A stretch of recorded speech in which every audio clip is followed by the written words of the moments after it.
बिस्मिल्लाहिर्रहमानिर्रहीम रब्बि यस्सिर वला तुअस्सिर व तम्मिम बिल खैर या फत्ताह या करीम व बिका नस्तईन रब्बि इश्रह ली सदरी व यस्सिर ली अमरी वहलुल उक़दतम मिन लिसानी यफ़क़हू क़ौली आमीन या रब्बल आलमीन।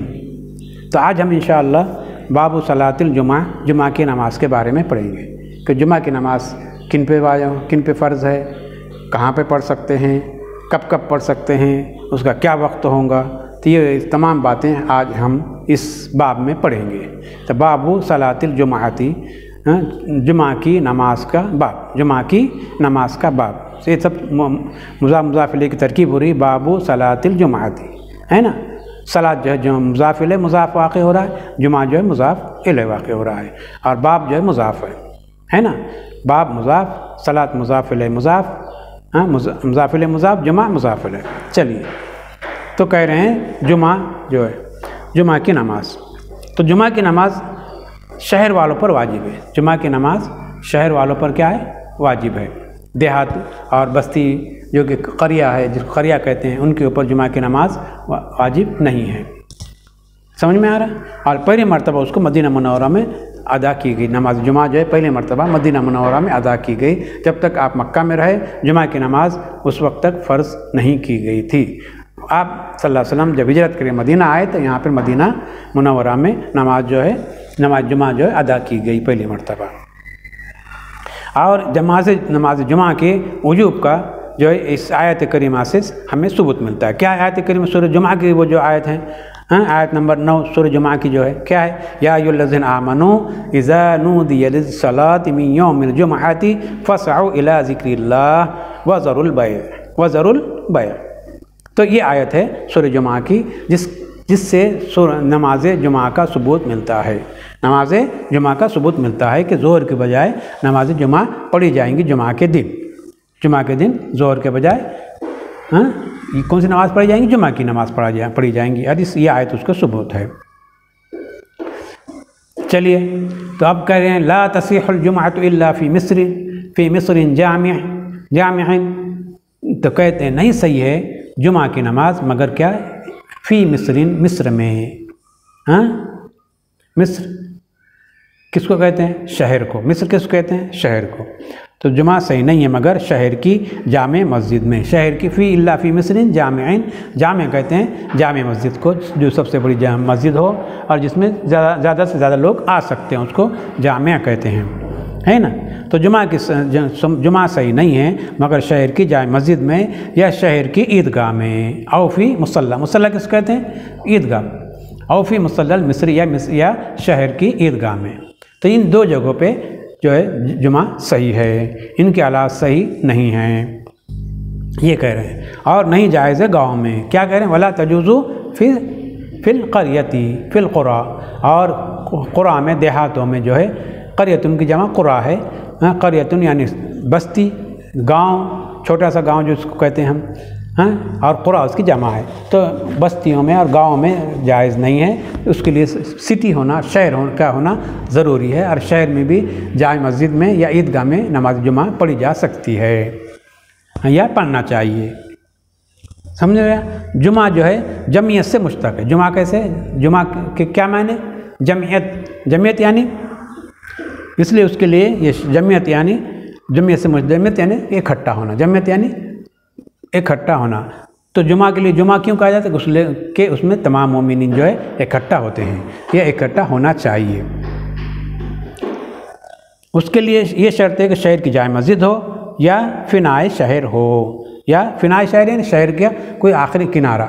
शहर के किनारे जो है ना, शहर होता है, एक बीच में सेंटर होता है और उसके आजू बाजू जो है नई नई जो बस्तियाँ बनती है।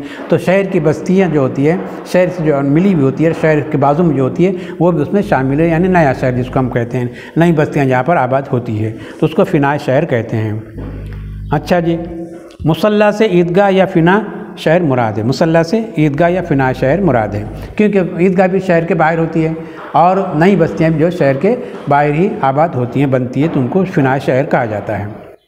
मिस्र जामिया का दूसरा तर्जुमा है बड़े शहर में। मिस्र जामिया का दूसरा तर्जुमा बड़े शहर भी हो सकता है, गाँव में नहीं। मतलब ये गाँव में नहीं या बड़े शहर में जुमा होना चाहिए। और हनफिया के नज़दीक गाँव में जुमा जायज़ नहीं है। हनाफ के पास क्या है, जुमा जो है गांव में बिल्कुल जायज़ नहीं है अहनाफ के पास। आ रहा समझ में? चलिए कि इसका एक सबूत ये भी है कि मदीना मुनव्वरा के आसपास बहुत सारे कुर्ब जवान बहुत सारे गांव थे जिसको अवाली कहते हैं। क्या कहते हैं? जिसको अवाली कहते हैं। और वहाँ जुमा नहीं पढ़ा करते थे। वहाँ के लोग जो है मदीना मुनव्वरा आकर नमाज़ पढ़ा करते, बल्कि वहाँ के लोग मदीना आते और मस्जिद नबवी नमाज़ पढ़ते थे। तो इससे ये मालूम होता है अवाली यानी छोटे मोटे गांव जो शहर से मुत्तसिल होते हैं उनमें जुमा नहीं पढ़ना चाहिए, बल्कि जुमा के लिए शहर में ही आना चाहिए। अगर गांव में जुमा जायज़ होता तो अवाली में क्यों जुमा नहीं पढ़ते थे? क्योंकि धूप और गर्मी में मशक्क़त बर्दाश्त के लोग मदीना तैयबा आते थे। उस वक्त क्या होता था? इतनी कड़क धूप होती थी, उसके बावजूद लोग जो है अवाली से जो है मदीना मुनव्वरा आया करते थे धूप की मेहनत मशक्क़त बर्दाश्त करते हुए, और यहाँ आकर जुमा पढ़ते थे। हदीस में है कि आयशा ज़ौजन नबी सल्लल्लाहु अलैहि वसल्लम क़ालत कान अन्नास यनताबून अल-जुम्अह मिन मनाज़िलिहिम वल अवाली फ़यअतूना फ़िल ग़ुबारि फ़युसीबहुमुल ग़ुबार वल इरक़, कि लोग जो है अपने अपने गांव से जुमा के लिए शहर में आते थे, जबकि पसीने में शराबोर होते थे और धूल वगैरह में वो लोग मुलव्विस होते थे और धूल उनके ऊपर लगी रहती। उसके बावजूद वो मदीना मुनव्वरा आकर जुमा नमाज को अदा करते थे और जुमा में शरीक होते थे। तो इसका मतलब ये है, अगर ऐसा होता तो अल्लाह के रसूल सल्लल्लाहु अलैहि वसल्लम को मना कर देते थे शहर में आने से, और उनको कहते थे वहीं आप लोग नमाज़ पढ़ो, क्यों इतनी मेहनत मशक्क़त करके आप शहर मदीना आ रहे हो। तो इस असर से मालूम हुआ कि अवाली गाँव में जुमा नहीं होता था, सिर्फ मदीना जैसे शहर में जुमा होता था। मदीना तैयबा के बाद पहली मरतबा जवासी जैसे किले में नमाज जुमा हुई, जवासी किले में नमाज जुमा हुई, है ना। इस असर में है कि मस्जिद अब्दुल कैस में मदीना के बाद पहली मरतबा जुमा हुआ, जो बहरैन में थी। अगर गाँव में जुमा जायज़ होता तो बहरैन के फ़तह से पहले जो है कितने ही गांव फतह हो गए थे, उनमें जुमा क्यों नहीं हुआ? इससे मालूम होता है कि शहर में जुमा जायज़ है, गांव में जायज़ नहीं। जवासी के बारे में मनक़ूल है कि वो एक किले का नाम है और वहाँ शहर था। जवासी के बारे में क्या था कि वो एक शहर था। इमाम शाफ़ी और या दीगर अइम्मा के नज़दीक गाँव में जुमा जायज़ है जहाँ 40 आदमी नमाज़ पढ़ने वाले हों, जहाँ पर 40 लोग हो जो कि नमाज जुमा को अदा करें, तो वहाँ वो गाँव में नमाज़ पढ़ सकते हैं। आया समझ में? इज़्ज़त में जवासी जो है बहरैन के गाँव का नाम है। हम ये कहते हैं कि बाज़ मरतबा शहर को भी क़ुरा कहते हैं, जैसे मक्का मुकर्रमा को कुरान ने क़रयतुन कहा है। तो खैर मिस्र जामे किसको कहते हैं? उसके तारीफ़ इस असर में है, क्या है? इस असर से मालूम है कि बड़ी बस्ती उसको कहते हैं जिसमें अमीर हो, क़िसास और हुदूद नाफिज किए जाते हों और घर करीब करीब हों, खीमा ज़ोनों की तरह दूर दूर घर ना हो। शायर की दूसरी तरफ ये है कि हज़रत समीअत उमर इब्न दीनार यक़ूल इज़ा कान अल मस्जिद यजमअ फ़ीहा सलात फलतसिल फ़ीहा अल जुमा। इससे मालूम हो गया अगर तमाम आदमी जमा होकर एक मस्जिद जमात पढ़ते हो तो उसमें जुमा जायज़ है। आजकल बड़ी बस्ती में जुमा जायज़ होने का फतवा देते हैं।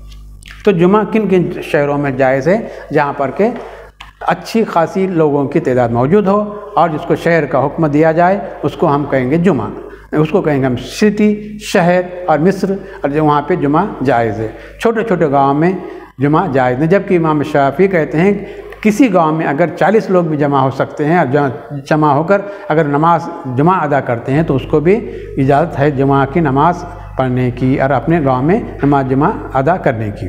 उसको भी हम जो है कह सकते हैं कि वो भी सिटी है और वो भी मिस्र है। लेकिन अहनाफ का उसमें इख्तलाफ है। अहनाफ कहते हैं मिस्र उसको कहेंगे जो कि बड़ा सिटी हो, जहाँ पे काफ़ी लोग आना जाना हो, और जो कि सिटी के मकाम पे उनका अच्छा खासा आबादी हो, सिटी और देहात ना हो। तो चलिए हम आगे बढ़ते हैं। वला तजुज़ फ़िल क़ुरा, तो कहीं क़ुरा जो है जायज़ नहीं है। ये अहनाफ का कौल है, जबकि शवाफ़ी क्या कहते हैं, क़ुरा में अगर 40 लोग भी जमा हो गए तो उसको नमाज जुमा अदा कर सकते हैं वो लोग। वला तजुज़ इक़ामतुहा, वला तजूज़ इक़ामत, यानी जुमा को नहीं कायम कर सकते, लेकिन इल्ला लिस्सुल्तान और लिमन अमरहु सुल्तान, कि जुमा जो है वो कायम करे, वो पढ़ाए जुमा जो कि सुल्तान वक्त हो, खलीफाई वक्त हो, बादशाही वक्त हो, या जो जिसको कि बादशाह जो है हुक्म दे, और लिमन अमरहु सुल्तान, या जिसको बादशाह हुक्म दे, जैसे उसका काजी है, कोई अमीर है, उसका कोई वज़ीर है, अगर कोई वज़ीर है या काजी वगैरह आकर पढ़ा ले तो वो भी पढ़ा सकता है, या बनफ्स नफीस खुद सुल्तान या बादशाह आकर पढ़ाए तो वो पढ़ाए, वरना दूसरों को इजाज़त नहीं है। वमिन शराइतिहा, और जुमा की नमाज के शराइत में से एक शर्त यह है अल वक्तु, सबसे पहला कौन सी शर्त है? वक्त का होना। जुमा की नमाज के लिए सबसे पहले शर्त क्या है? वक्त का होना, कि जब जुमा का वक्त शुरू हो उस वक्त जुमा पढ़ी जाए, जुमा से पहले या जो वक्त के चले जाने से पहले या आने के बाद नहीं पढ़ सकते। उमन शराइत, और उसकी शर्त में से, जुमा की शर्त में से एक शर्त यह है कि उसका वक्त होना, जुमा का क्या होना? वक्त होना।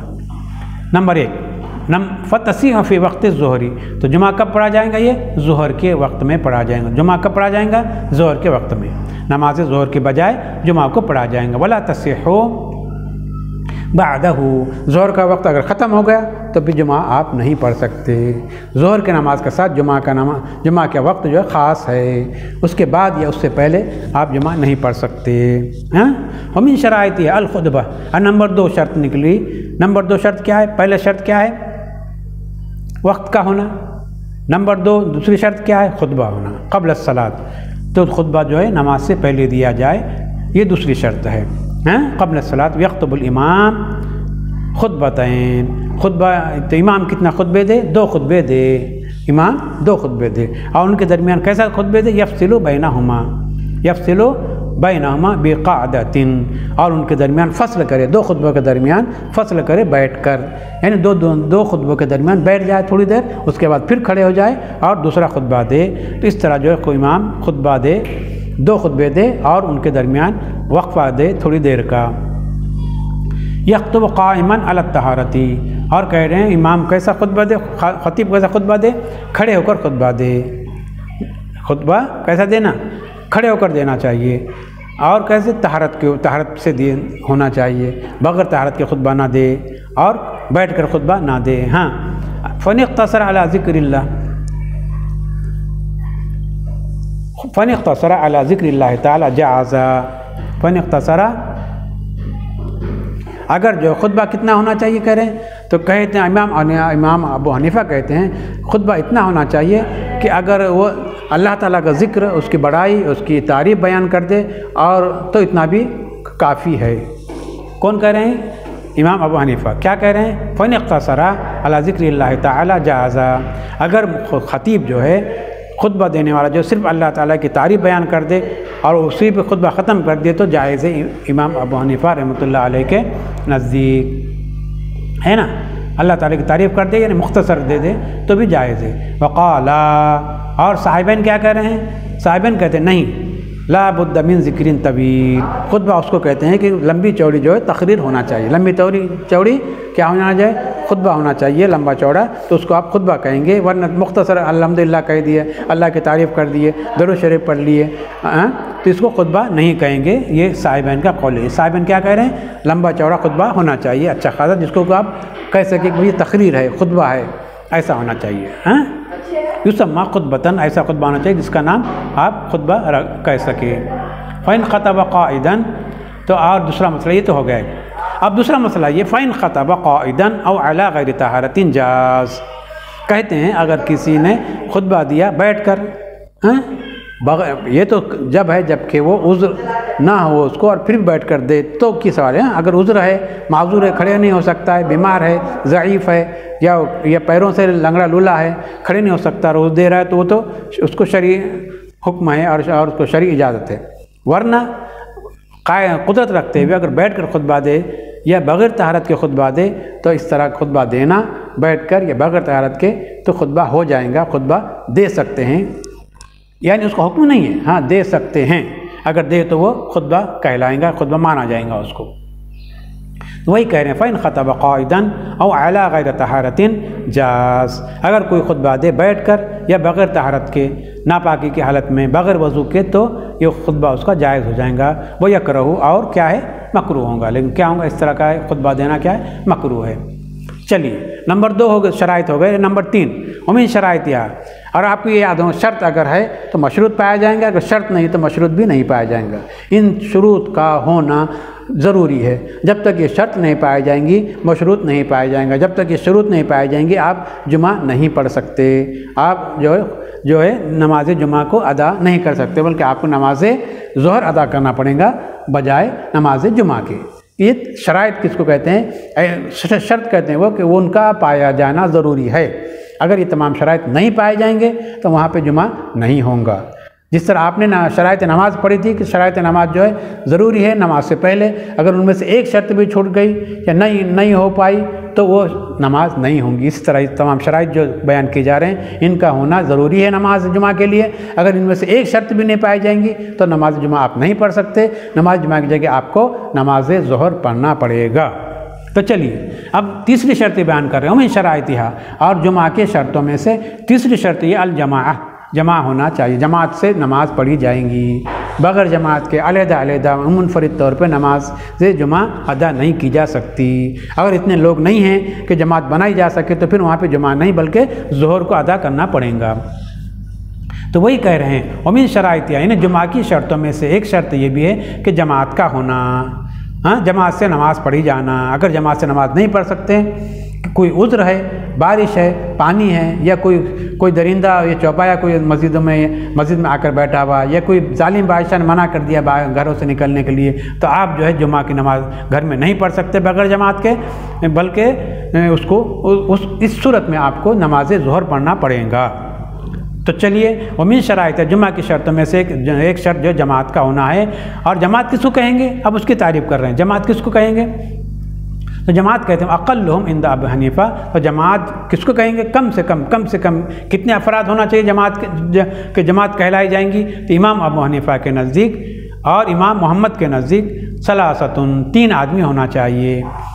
इमाम अबू हनीफ़ा और इमाम मोहम्मद क्या कहते हैं, 3 आदमी होना चाहिए। तो फिर जमात आपकी बन सकती है इमाम को छोड़कर। इमाम को छोड़कर यानी इमाम चौथा हो और 3 मुक़्तदी हो तो उसको आप जमात कहेंगे और जमात बना सकते हैं आप। हाँ, कितने आदमी होना चाहिए टोटल, 4। इमाम को पकड़ कर, अगर इमाम को छोड़ दिए तो 3 आदमी होना चाहिए। ये कौन, इमाम अबू हनीफ़ा और इमाम मोहम्मद कह रहे हैं कि जमात होने के लिए कम से कम 3 आदमी होना चाहिए इमाम के अलावा। वक़ाल अबू यूसुफ़, और अबू यूसुफ़ क्या कह रहे हैं रहमतुल्लाह अलैह, इस्नाने सिवल इमाम, कि 2 आदमी होना चाहिए इमाम को छोड़कर। यानी 2 इमाम को छोड़कर अगर 2 आदमी हो तो आप जमात कर सकते हैं और जमात बना सकते हैं। और जब जमात बनाएंगे तो आपकी जमा हो जाएंगी, वरना आपको ज़ोहर की नमाज़ पढ़ना पड़ेगा। तो यहाँ तक हमने आज जो है जमात के बारे में, जुमा की नमाज के बारे में शराइत, 3 शराइत हमारे सामने आ गई है। आज हम यहीं पे ख़त्म करेंगे, इंशाअल्लाह आइंदा पढ़ेंगे। आखिर दाअवाना अनिल हम्दुलिल्लाहि रब्बिल आलमीन।